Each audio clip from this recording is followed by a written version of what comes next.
good hello भाइ के छ ठिक छ र कति दिन भयो बाइक सिक्यो भाइको 9 दिन भयो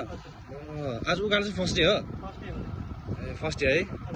उकालो कसरी उकाल्ने थाहा छैन है ल तिमीलाई चाहिँ उकालो कसरी उठाउने म चाहिँ तिमीलाई चाहिँ एउटा टिप्स दिन्छु है तिमीले फलो गर्दै जाने म जे आउँछु त्यसलाई फलो गर्दै जानु पर्यो है उकालोमा चाहिँ के हुन्छ भने बाइक चाहिँ फुट ब्रेकमा यसरी होल्ड हुनु पर्यो है अब म जे आउँछु त्यतै गर्दै जाने है ल अब एक्सिलेटर दबाउ त थोरै आवाज आउनु पर्यो गुड त्यसलाई होल्ड गर्ने है थोरै एक्सिलेटर दबाउ थोरै एक्सिलेटर हजुर अलिकति पावर दिने गुड त्यसलाई होल्ड गर्नु अब क्लच खोल्न बिस्तारै बाइकको साउन्ड सुन है क्लच खोल्न थोरै साउन्ड चेन्ज भयो होल्ड गर त्यसलाई अब एक्सिलेटर दबाउ मजाले पावर देऊ गुड अब फुट ब्रेक छोडिदेऊ